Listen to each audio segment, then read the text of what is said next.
ያንድም ሀገር መሪ ወደ ዩናይትድ አረብ ኤሚሬትስ አልሄድም። ጠቅላይ ሚኒስትሩ ከፍተኛ ሪስክ ወስደው ነው የሄዱት። ብቸኛው መሪ ናቸው በዚህ ጊዜ።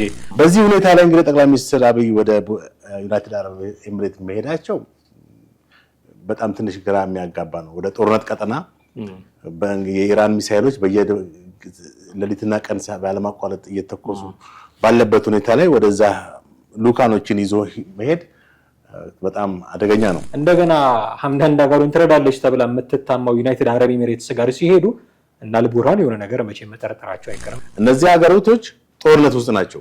በኢራን ሚሳኤል የተለቀቀባቸው ነው። ማንንም አይሰሙም። በአሁኑ ሰዓት አሜሪካ እዛ ያለውን የጦር ቤዟን ተጠቅማ ኢራን እንዳትመታ ማድረግ ነው። ይሄ አሁን ባለው ሁኔታ ይቻላታል ወይ ዩናይትድ አረብ ኤሚሬትስ? አይ ዶንት ቲንክ። ጠቅላይ ሚኒስትሩም ሄደው እንዲህ አይነት ነገር እንዲፈጸም ማድረግ ይችላሉ ወይ?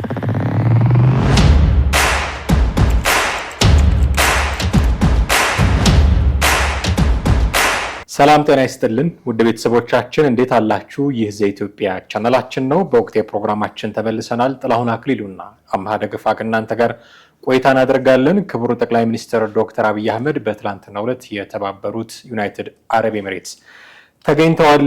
ለዚህ ጉብኝታቸው መነሻ ምክንያታቸው ምንድነው? በዚህ ጊዜ በዛ መገኘታቸውስ ምን አይነት አንድምታ አለው? የሚሉትን ጉዳዮች እየፈተሽን ነው ከእናንተ ጋር ቆይታ የምናደርገው። እስከ ፕሮግራማችን ፍጻሜ ድረስ አብራችሁን ቆዩ።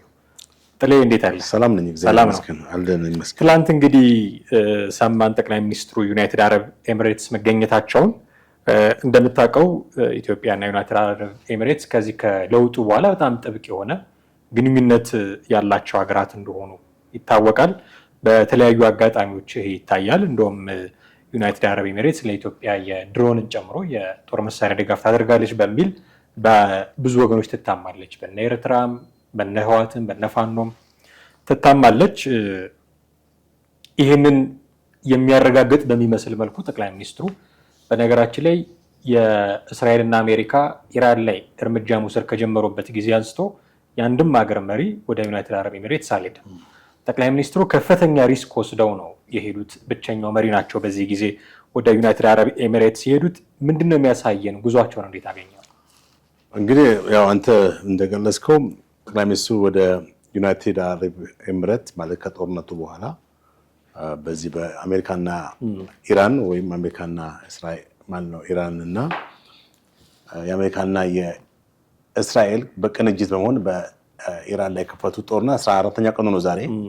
እና የትኛውም ሀገር መሪ ወደዛ ወደ አረብ ገልፍ ሀገራት ሄዶ አልሄድም። ለምንድን ነው?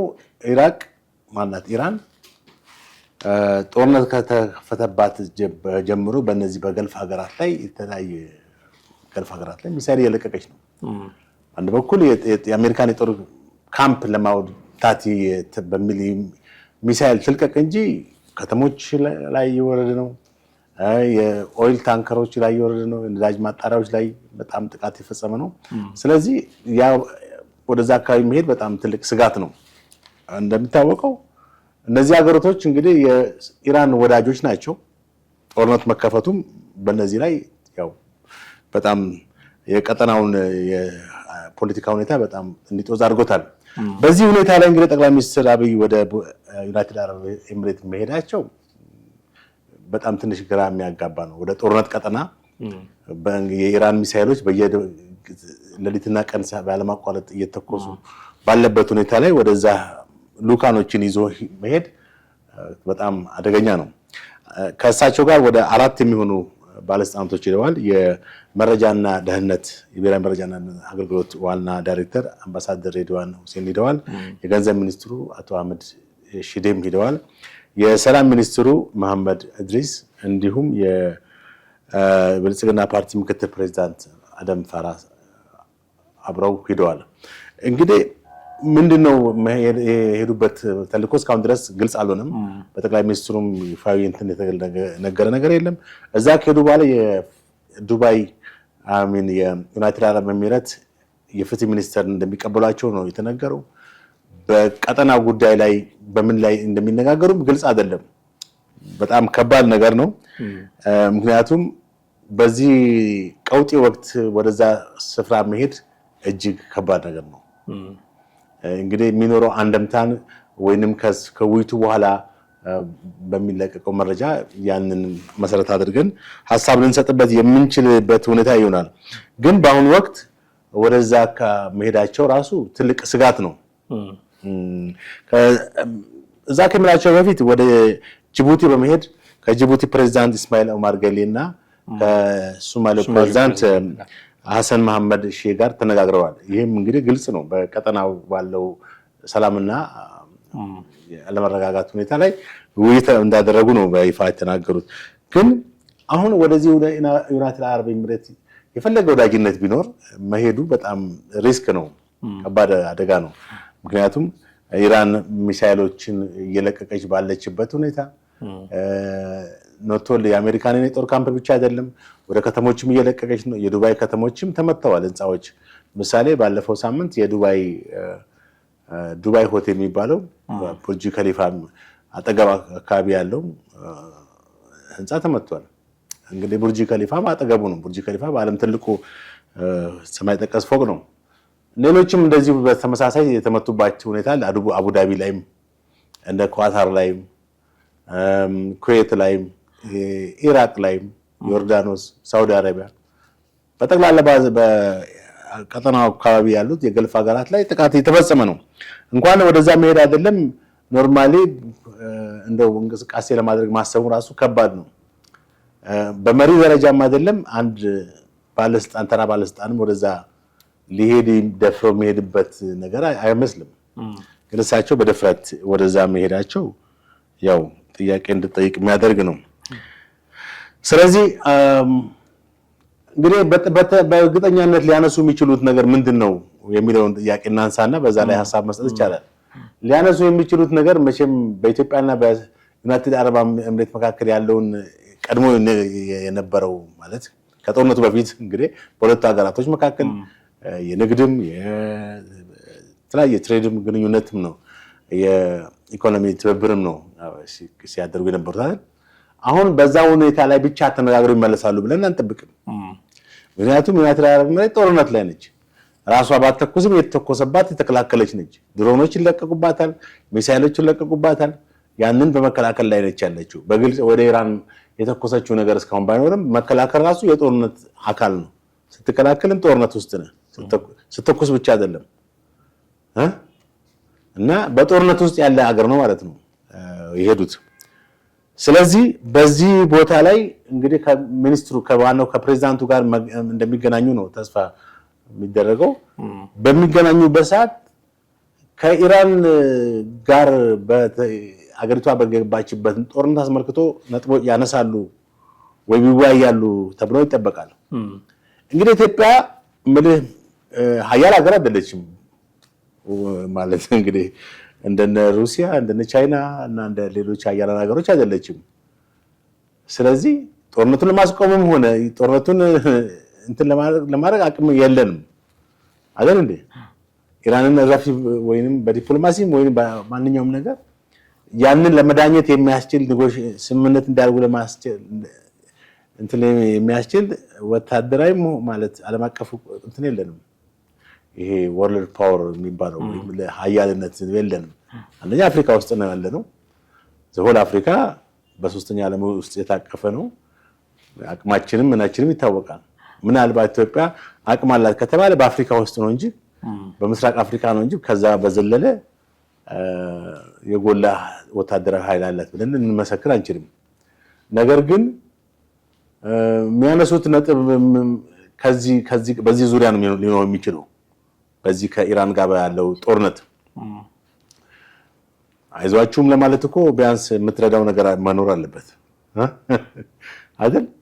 እንግዲህ የምናውቀው ከውይይቱ በኋላ በምን ነጥቦች ላይ ተወያዩ የሚለውን ሲነሳ ነው። ፕሮባብሊ ከውይይቱ በኋላም ቢሆን እንዲህ በዚህ ጉዳይ ላይ ተወያይተናል ብለው ዲቴል የሚነግሩን ነገር አይኖርም። ሚስጥሮች ይኖራሉ።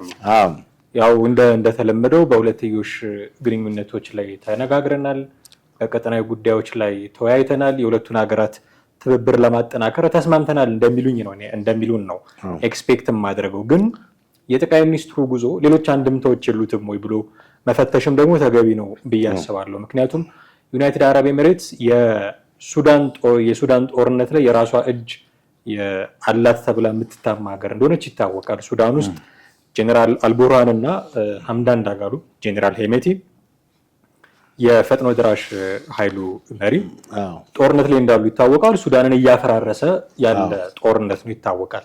እዚህ ጦርነት ላይ ቀጥተኛ ተሳትፎ አላቸው ተብሎ ከሚታሙ ሀገራት መካከል አንዷ ዩናይትድ አረብ ኤሚሬትስ ነች እና ሄሜቲን ትደግፋለች፣ በጦር መሳሪያም በምንም ትደግፋለች ተብላ የምትታማ ሀገር ነች። እንደምታውቀው እዚህ ሀገር የዚህን ሀገር መሪ የዚህን ሀገር ያለውን ሁኔታ ሁሉ ለመጎብኘቱም ይሁን ቀጠናዊ ጉዳዮች ላይ ለመነጋገር የኢትዮጵያ መሪ ሲሄድ የሱዳን መሪ እንዴት ነው የሚመለከተው? ይሄንን ከዚህ በፊት ሳምንት ወይ 2 ሳምንት ይሁን አላውቅም ጄኔራል አልቡርሃን ወደ አዲስ አበባ መምጣት ፈልገው ነበር። ጠቅላይ ሚኒስትር አብይ ከልክለዋል።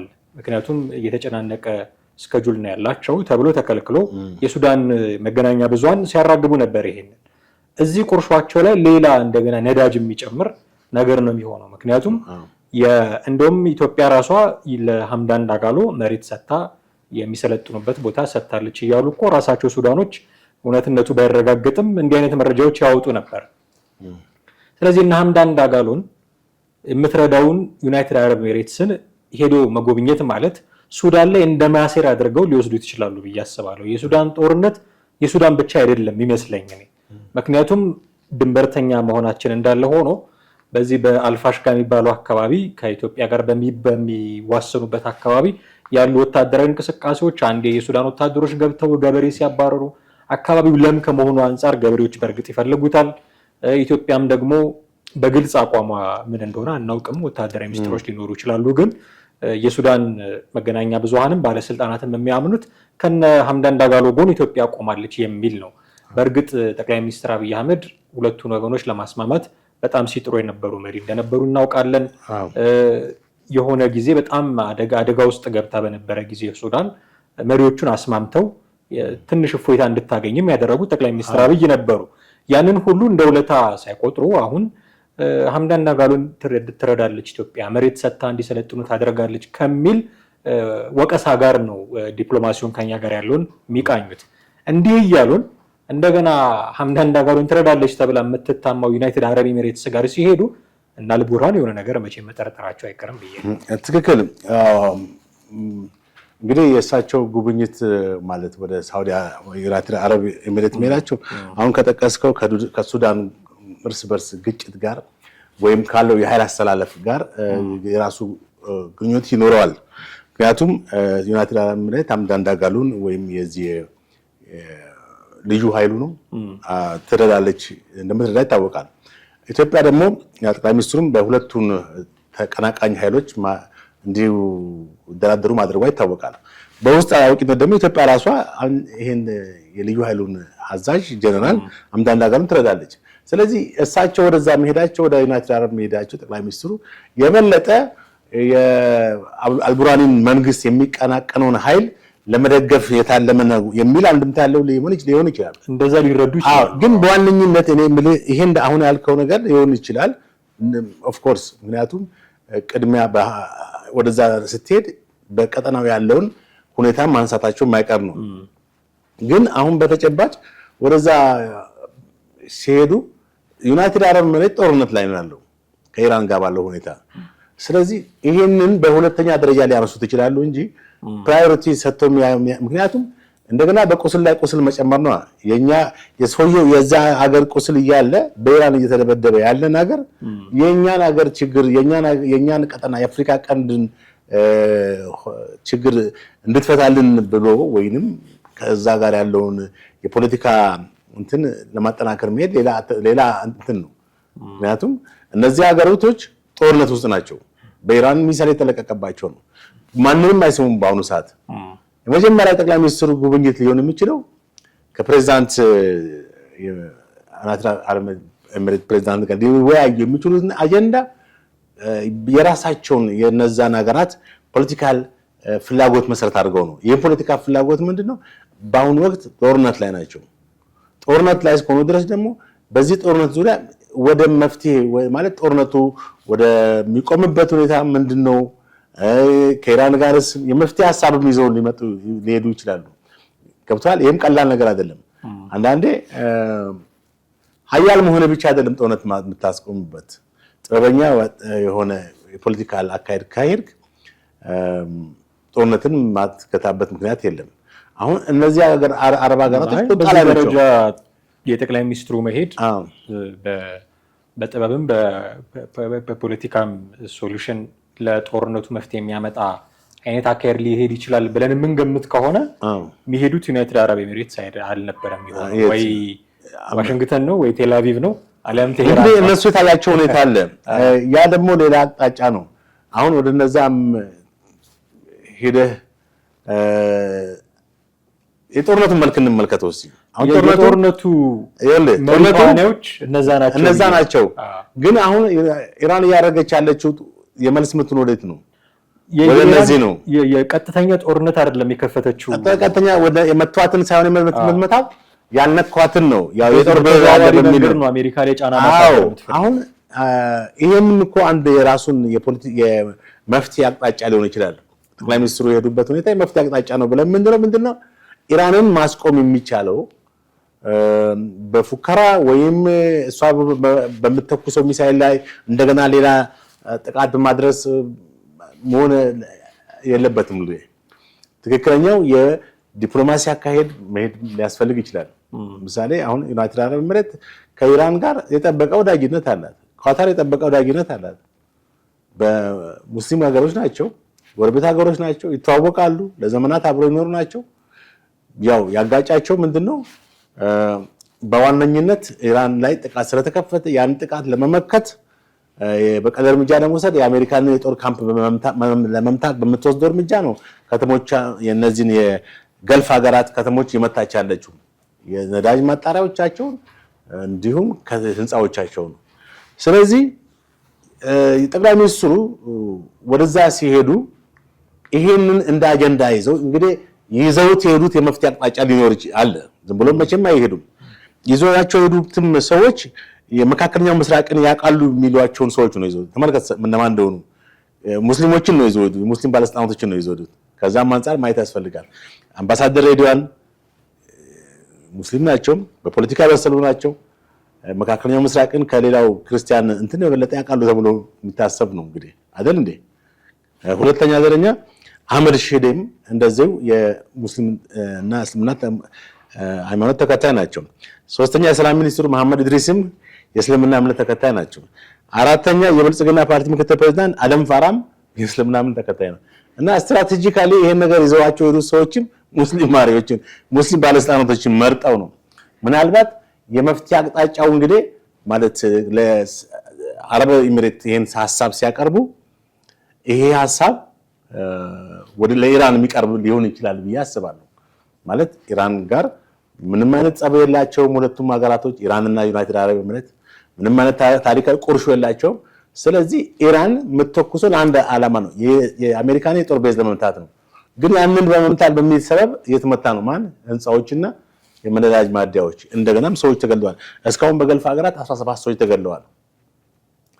እና በዛም ተባለ በዚህ ብቻ ጦርነቱን ሊቆም የሚችልበትን አቅጣጫ ለማስቀመጥ የመፍትሄ ሐሳብ ለዩናይትድ አረብ ኤሚሬት መሪ ለማቅረብ ይመስለኛል ብዬ አስባለሁ። ያው የዩናይትድ አረብ ኤሚሬትስ ላይ የኢራን ሚሳኤሎች እንዳይተኮሱ ለማድረግ አንድ ያሉት ብቸኛ መፍትሄ አሜሪካ እዛ ያለውን የጦር ቤዟን ተጠቅማ ኢራን እንዳትመታ ማድረግ ነው። ይሄ አሁን ባለው ሁኔታ ይቻላታል ወይ ዩናይትድ አረብ ኤሚሬትስ? አይ ዶንት ቲንክ። ጠቅላይ ሚኒስትሩም ሄደው እንዲህ አይነት ነገር እንዲፈጸም ማድረግ ይችላሉ ወይ? አይ ዶንት ቲንክ። ግን ከዚህ እኔ አሁን አንተ ይሄኛው ለአንተ ፕራዮሪቲ ይሰጡታል እነዚህ ሰዎች በግንኙነታቸው ሊነሳ ይችላል። የደረሰባችሁ ጉዳት አሳዝኖናል በሚል ብቻ ላይመለሱ ይችላሉ። እንዲህ አይነት መፍትሄ ሀሳቦች ሊያቀርቡ ይችላሉ። ፕራዮሪቲ ይሰጠዋል ብለህ አምነህ ሊሆን ይችላል። የኔ ፐርሰናል ኦፒኒየኔ ምናልባት ይሄ የምስራቅ አፍሪካ ቀጠና ላይ ያለውን በነገራችን ላይ ከኢራን ጋር የሚተኮስባት ሚሳኤል ትኩረቷን ወደዛ አዙሮባት ሊሆን ይችላል። ኦፍኮርስ ያዞረዋል። ግን ምስራቅ አፍሪካ ላይ ያላት ከፍተኛ ፍላጎት ቀንሷል ማለት አንችልም። ዩናይትድ አረብ ኤሚሬትስ ከሳውዲ ጋር ያላት አንዱ ትልቁ ፉክክርም ምስራቅ አፍሪካ ላይ ይሄ ነው። ቀይ ባህርን ለመቆጣጠር እዛ አካባቢ ቤዞችን ለማድረግ ብዙ ስራዎች እንደሚሰሩ ሁለቱ ወንድማማች ሀገራት ሊባሉ የሚችሉ በጣም ፉክክር ላይ ያሉ ናቸው። ስለዚህ እንደ ሁለተኛ ጉዳይ ያነሱታል ብዬ አላስብም። የምስራቅ አፍሪካንም ጉዳይ በጣም ሜን ፖይንት ነው የውይይታቸው ትልቁ አካል ሊሆን ይችላል ብዬ አስባለሁ። የሆነ ሆኖ ግን ጠቅላይ ሚኒስትሩ እዛ ተገኝተው ጉብኝት አድርገዋል ማለት ነው። እንደ ሁለተኛ ጉዳይ ያነሱታል ብዬ አላስብም ያልከው ላይ እኔ በጣም ተቃውሞ አለኝ። ወይንም አሁን ያልከው ላልቀበለው እችላለሁ። እንደ ሁለተኛ ነው የሚያነሱት። ምናልባትም ላያነሱት ይችላሉ፣ ግን ያነሱታል። ኦኬ ማለት እንግዲህ እዛ ሲሄዱ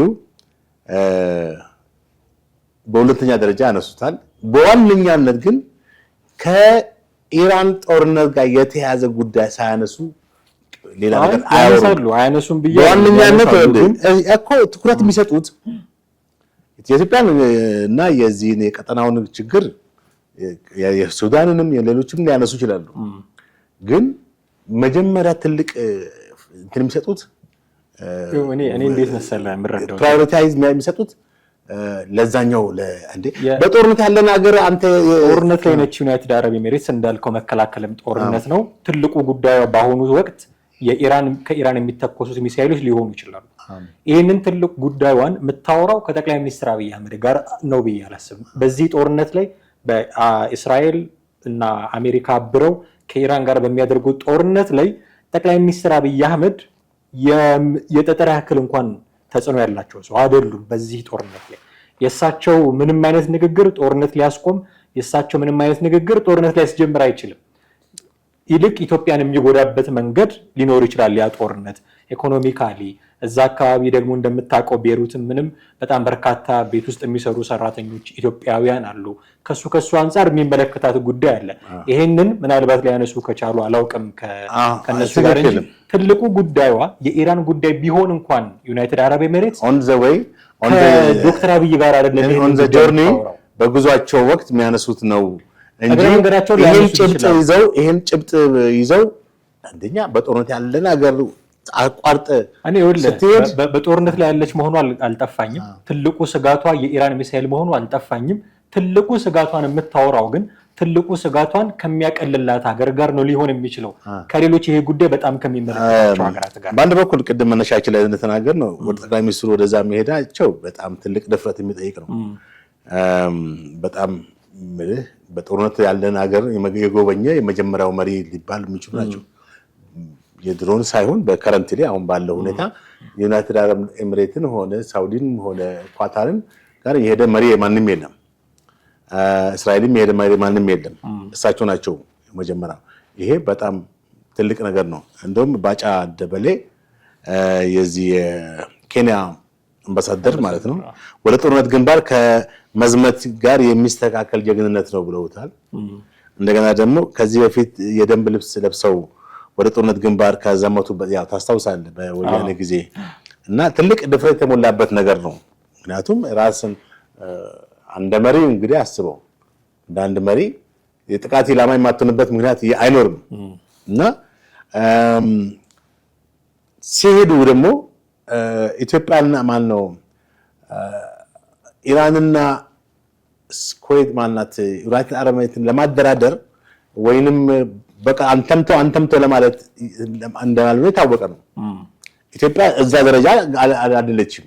ያላት አቅምም ዓለም አቀፍ እንትን ፓወራም ቅድም እንዳልኩት በምስራቅ አፍሪካ የተወሰነ ነው እንጂ ኃይል አላት ከተባለ በነ ጅቡቲ፣ በነ ሶማሌ፣ በነ ኤርትራ፣ በነ ሱዳን ላይ ነው እንጂ በላይነታችን እዛ መካከለኛው ምስራቅ ገብተን አሁን በቴክኖሎጂ በተራቀቀበት ዘመናዊ ጦር መሳሪያዎች በሚፈበረኩበት ዓለም ድሮኖች እና እነዚህ ክሩዝ ሚሳይሎች ተዋጊ ጀቶች በጣም የተራቀቁ ቴክኖሎጂ ፕሮንቶች አውትፑቶች ባሉበት ሁኔታ ላይ እኛ እዛ ገብተን ምን ኢኮኖሚያችንም አይፈቅድም። ሲጀመር ስንት ችግር ያለብን ህዝቦች ነን። ግን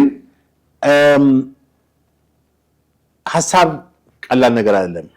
ሐሳብ ከማንኛውም ሊያደርጉ ይችላሉ። ለአንድ ምሁር አንድ ተራ ሰው ሐሳብ ሊያቀርብለት ይችላል። ወይም ለአንድ ትልቅ ፖለቲከኛ አንድ እዚህ ግባ የማይባል ሰው ትልቅ ሐሳብ ሊያቀርብለት ይችላል። እና ይህ ሐሳብ ማለት እሳቸው እንግዲህ አሁን ይሄን ነገር ከዛሬ በኋላ ወይ ከነገ በኋላ በምን ጉዳይ ላይ እንደተወያዩ የምናውቀው ነገር ይሆናል። እስካሁን ድረስ የሰማነው ነገር የለም። በሚዲያም የወጣ ነገር የለም። ቅድም ሶሻል ሚዲያም አየው ሌላ ቦታም አየው ከ17 ሰዓት በፊት የተለቀቁ ዜናዎች ናቸው ገብተዋል የሚሉ ናቸው እንጂ ከዛ በኋላ በምን ጉዳይ ላይ እንደተወያዩ ከዩናይትድ አረብ ኤሚሬትስ ፕሬዝዳንት ሼህ ዛይድ ጋር በምን ጉዳይ ላይ እንደተወያዩ ምን አጀንዳዎች እንዳነሱ ምን ነጥቦች ላይ እንደተነጋገሩ ምን የሳቸው ጠቅላይ ሚኒስትሩ በራሳቸው ድረገጽ በምናምንም በብልጽግና እንትኖችም ይለቁታል አይደለ በመንግስት ሚዲያም ሊለቀቅ ይችላል ግን እስከዛ ድረስ ባለው ሁኔታ አሁን በምንወያይበት ሁኔታ ላይ ሐሳብ ያቀርባሉ ብዬ አስባለሁ ሐሳብ የሚያቀርቡት ምንድነው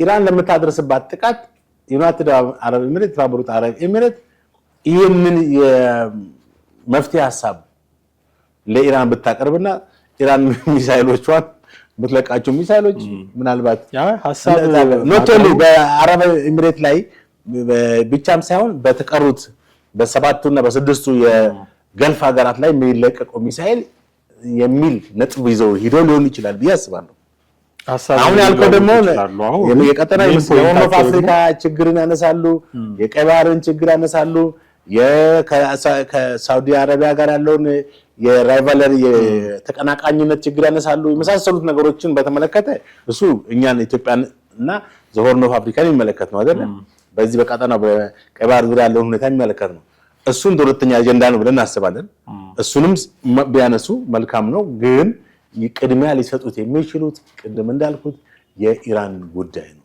በጣም ጥሩ በልዩነት ልናልፈው እንችላለን ሌሎች ፕሮግራሞቻችን ወደ ተመልካቾቻችን የምናደርስ ነው የሚሆነው እጅግ አድርጌ አመሰግናለሁ ጥሌ ወደ ቤተሰቦቻችን እናንተም ከኛ ጋር ነበራችሁ ቆይታ እጅግ አድርገን ነው የምናመሰግናችሁ የዛሬው ፕሮግራማችንን እዚህ ላይ እናበቃለን ጥላሁን አክሊሉና አማሃ ደገፋ ነበርን ሐሳብ አስተያየቶቻችሁን በተለመደው መንገድ ልታደርሱን ትችላላችሁ የዛሬውን አበቃን ጤና ይስጥልኝ